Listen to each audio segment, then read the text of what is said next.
Hey everybody, welcome to our next weekly video for week number 6 in the fall semester. I am recording this video on the first day of fall, so you may notice a little something different about me today. But anyway, let's take a look at what's happening this week in English 1101.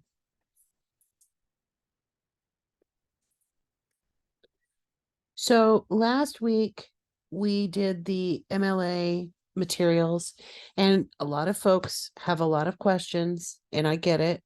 I'm gonna eventually record a video where I go over the skill drill in detail, but I want to make sure that I have received everybody's before I do that. So excuse me, this week we're going to focus in on what's happening this week. And then I will post another video with some additional information. But your first order of business this week in week 6 is to narrow down your topic and to start doing the research for the informative paper assignment. So that's where we are. So let's take a look at the module.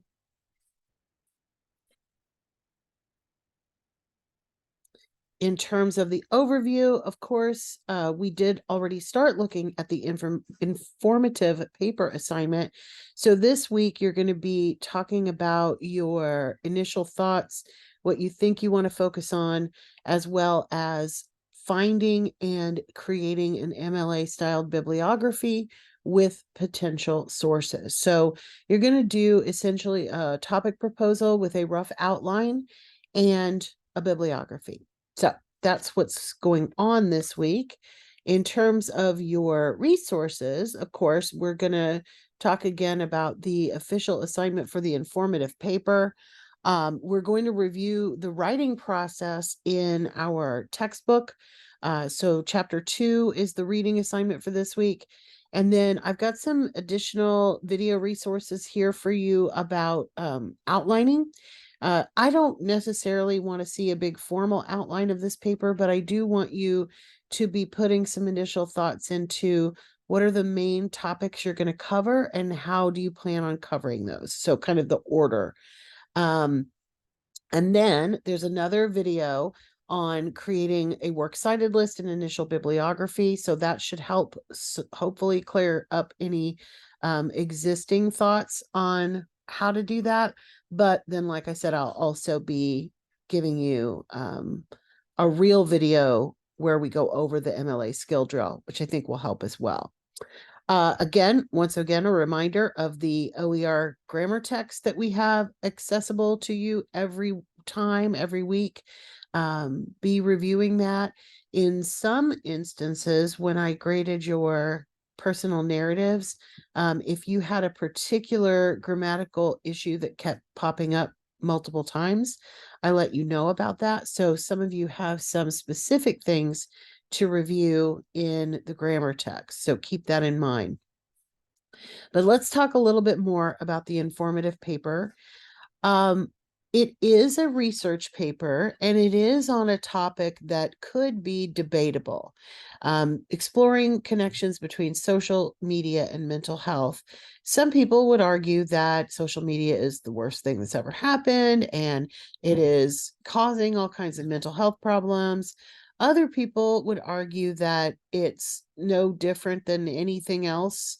It could affect people's mental health, but it's not to blame if people have mental health issues, which is one reason I want us to explore this topic, not necessarily as a hardcore argumentative paper, but more as an informational paper in the sense that we want to know what people are talking about. So in this particular instance, you will want to find sources that maybe don't always agree with each other. And then in your paper, you're going to explore the various perspectives that you have seen, and also, of course, your own thoughts on it. This is not just a, this article says this, and this article says this, and this article says this kind of paper. You want to process that information and create your own order, your own thoughts, your own reasons, your own ideas, and then explore those using the materials that you're finding in your research. But sometimes just getting started and thinking about those things, it actually helps to start looking at some sources, because then you can see what kinds of things the articles are really talking about, and that will help.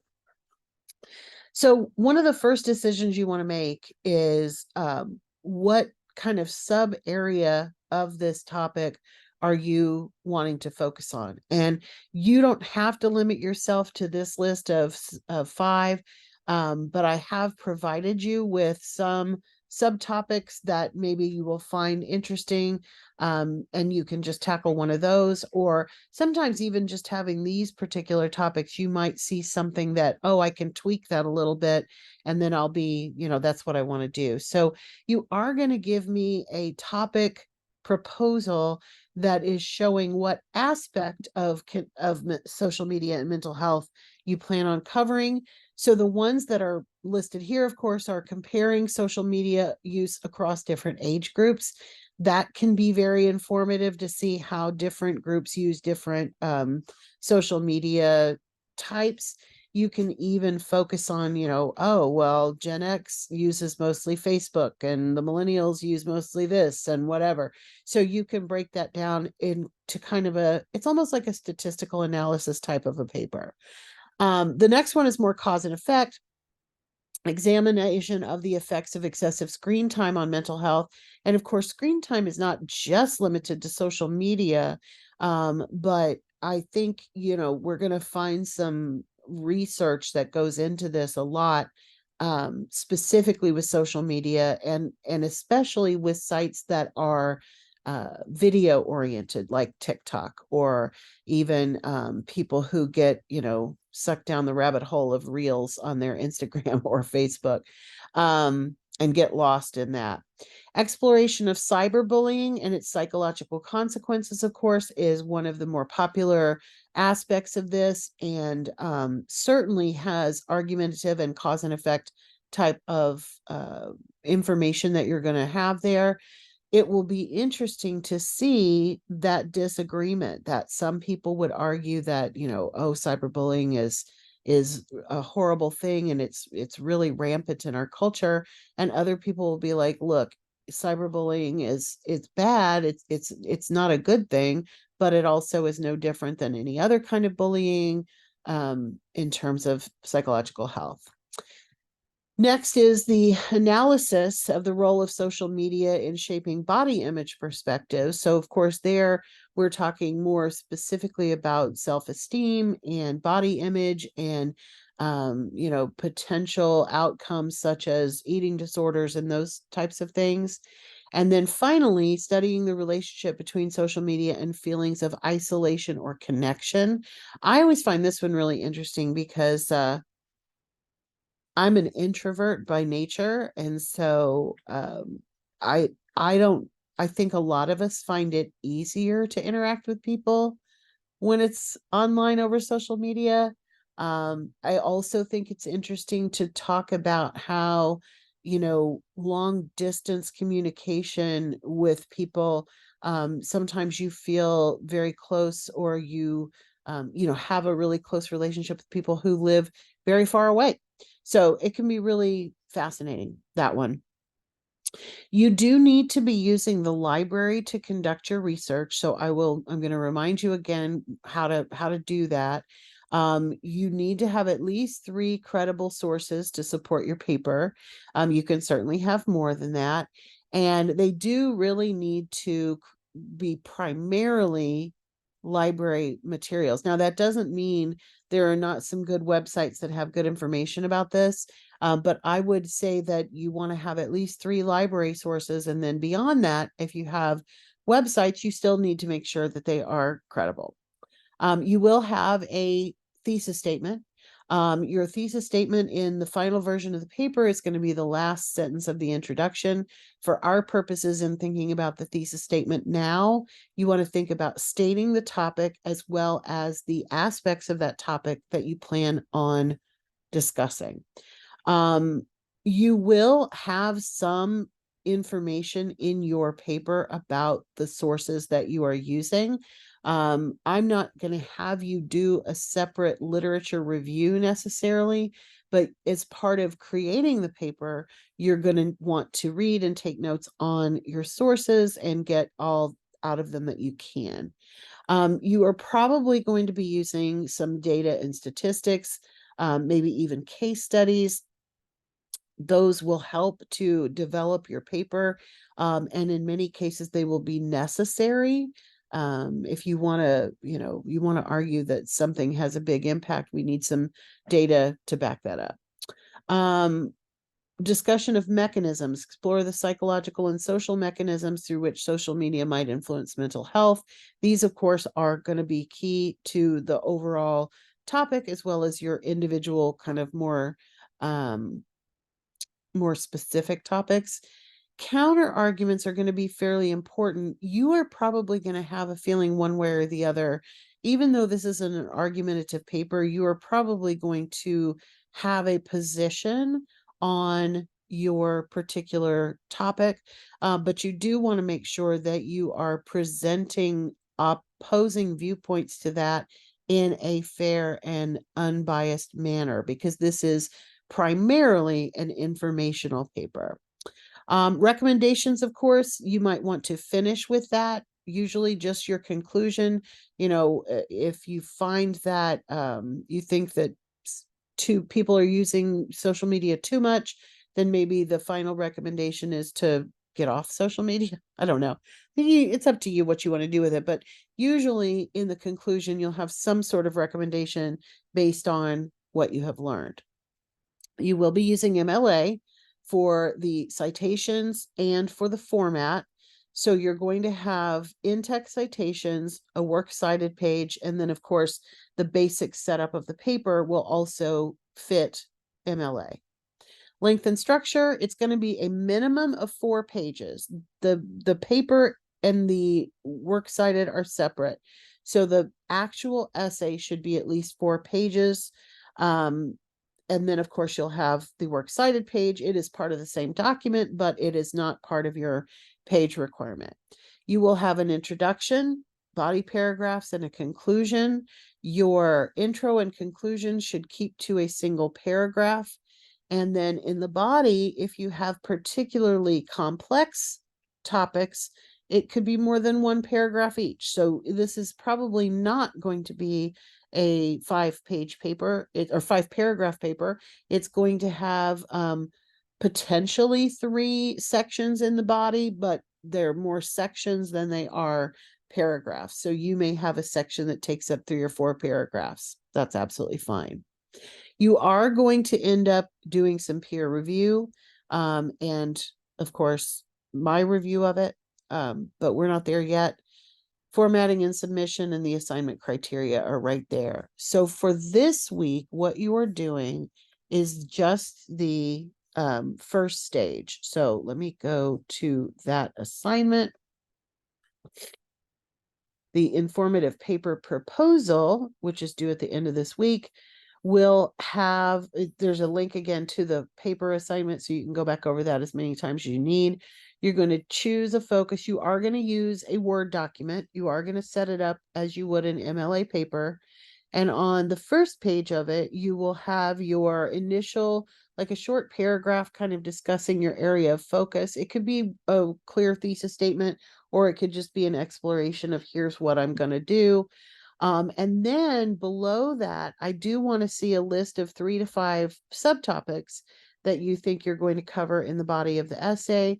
These you are not married to. So if you do end up having to change them, that's fine, but it's just a basic outline of what the body's going to contain. Then on the next page, you will have a bibliography with MLA citations for at least 5 sources that you might find will contribute to the paper. So again, you're only going to be required to use 3, but if you only look for 3, you're going to miss out. So you need to have at least 5 sources on there. And then you're going to attach everything and turn it in. So in order to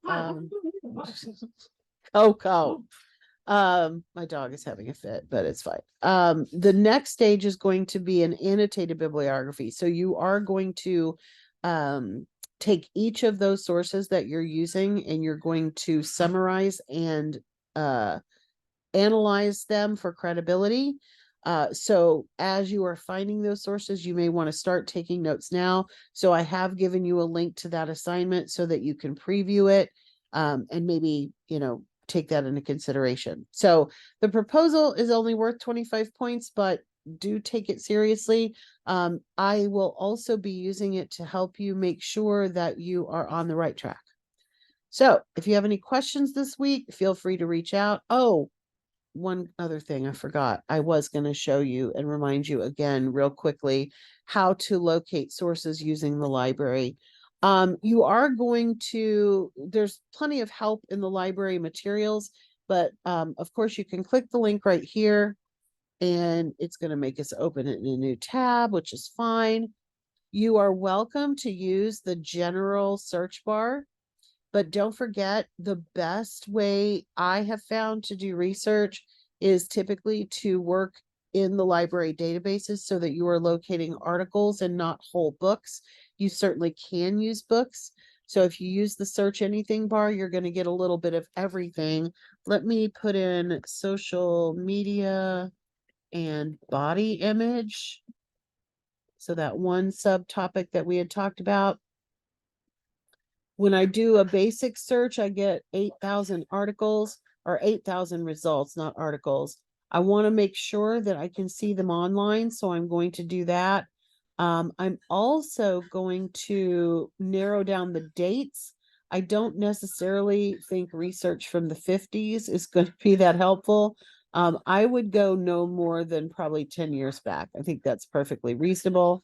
And then we can apply those filters, which takes us down not very much, but it still gives us some things to look at. So you'll notice as you scroll through here, here's a peer-reviewed article, here's a book, here is a peer-reviewed article. There are going to be some that are maybe not peer-reviewed. That's okay too. But most of the ones I'm seeing here are. Here's a reference article from an encyclopedia, so that's probably helpful as background. You'll probably even find videos that you can watch. So there's all kinds of stuff. Databases A to Z is where you go if you want to narrow it to a particular database. The three that I have recommended to you are Academic OneFile, Academic Search Complete, and Opposing Viewpoints.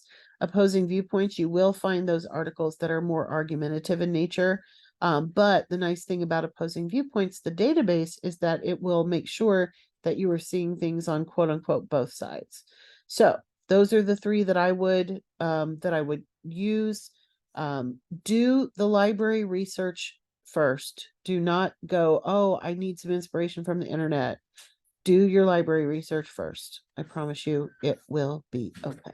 If you've got questions, please reach out. I am this week at a conference until halfway through Wednesday.